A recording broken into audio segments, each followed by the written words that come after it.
هذا هو الجزء الرابع من قصتي مع الجن. مشيت للمدرسة وماني مركز، كنت مفكر غير في داكشي اللي وقع لي البارح في الليل.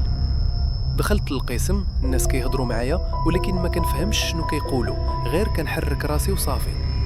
دخل الأستاذ والله ما حسيت به، فوقاش دخل غير حط يدو على خدي وكنت سايهي. كنت كنقول مع راسي راه غادي يكون غير حلم، مستحيل هادشي يكون حقيقة. يداي عييت نعض فيهم، ولكن كنت عارف باللي داكشي بصح.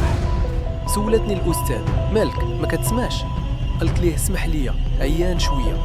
مرت ساعتين خرجت من المدرسة، شديت طاكسي طلعت للدار، لقيت الوالدة وخالاتي كيهضروا مع خالتي كيحاولوا يقنعوها تمشي معاهم لداك الفقيه اللي في المضيق.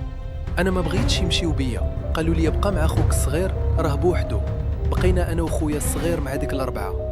كنت كنسمع الصوت ديال الانترفون، سولتهم شكون؟ قالت لي الوالده حل الباب. طلعوا كاملين والو كان عادي. جبت على خالتي الكبيره قلت ليها شنو وقع؟ قالت لي داك الفقيه مسافر 3 ايام عاد يرجع. الامور بقات هكاك. خالتنا الصغيره اللي تسكنات ما دارت حتى حاجه غريبه، كتصرف عادي، ولكن كل شيء كان كيدير ليها بالبال. جاتني فكره نقول للوالده على داك الشيء اللي شفت البارح، ولكن فكرت ما غاديش تامن ليا وخليت الموضوع عندي. بقات الامور هادئه حتى الثامنه ديال الليل. خالاتي مشاو كاملين وخالي حتى هو، وبقينا غير انا وخالتي الصغيره والوالده وخويا الصغير. الوالد في الخدمه كيرجع غير مع 11 ولا 12 ديال الليل.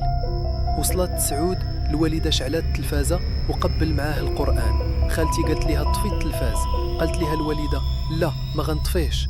خالتي تاني قالت الا ما عجبكش الحال ضرب راسك بالحائط.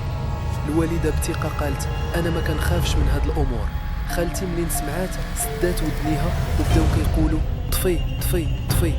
الوالده زادت في الصوت وبداو خالاتي كيركلوا فيها. خالتي شدات في راسها وبدات كتقرا آية الكرسي، بدات تتقرا وتتكرر حتى هدنات وبقات ناعسه.